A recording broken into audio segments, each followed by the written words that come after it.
এই শারমিন, কি তাহলে কি করতেছো? মাছ কাটি তোমরা কইছি এরকম কাজ করবা না।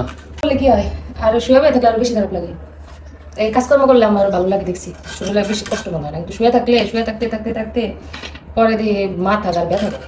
একটা কাজ করে করাই ভালো, তারপর করি ভালো লাগে। আসলে কাজ করে অভ্যাস তো, বৈশা চুপ করে বসে থাকতে হয়। আর মাছ কাটা অভ্যাস, মাছ দেখলে মাছ কাটা আমার একটা নেশা। বলো যে শ্বশুর। মানে যতক্ষণ মাছ না কাটবো ততক্ষণ ভালো লাগে না। আর এই নেশা ধরে যে আমার শ্বশুর, এই হলো পানি আসলে আমাদের এখানে বিল আছে, বিলে মাছ ধরে। এই বিলের মাছ মাইরা খাওয়াইছে, আর বসে বসে আমি কাটছি, কাটে কাটে অভ্যাস হয়ে গেছে। এগুলা মাছগুলো আল্লাহই দিছে। আরে তুমি ওখানে যাও, তো আমি পিছনে যাও। ও, সব মাছ মাছ ধরতেছে, মাছ ধরতেছে। দাঁড়ান বলতাছি। ইয়া। দেখো দেখো, এই ছেলে আমরা এই বয়সে মাছ দেখলে লাভ দিছি বলে। দেখছেন আমার কত সত্যি? আমি আমার শ্বশুর মাছ ধরার আগেও এই তাজা মাছ দেখলে লাভ দিছি। নতুন নতুন যখন মাছ দিয়ে করছে আমি ডরাইছি, তার লাগে ভয় পেয়েছি।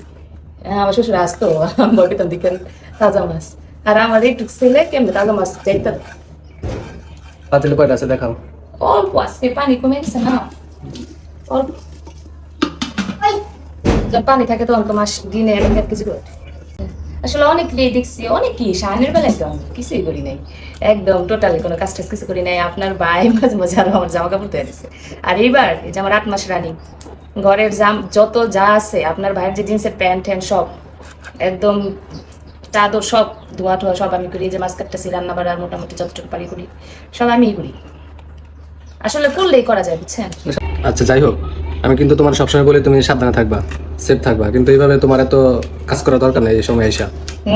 আগেকার মানুষরা দান ভাঙছে, কত কিছু বলে না মানুষ। করছে আসলে, করলে অনেক কিছু করা যায়, কিন্তু না করলে হয় কি, না করলে কিছু করা যায় না। হ্যাঁ, তোমার অভ্যাস হয়ে গেছে, টুকটাক কাজকর্ম করো, এটা ঠিক আছে, কিন্তু তারপরেও যতটুকু সেফটি মেনটেন করে কাজ, যাই হোক সাবধানে কাজ করবো। আমি তো বলি সবসময় সাবধানে করার জন্য।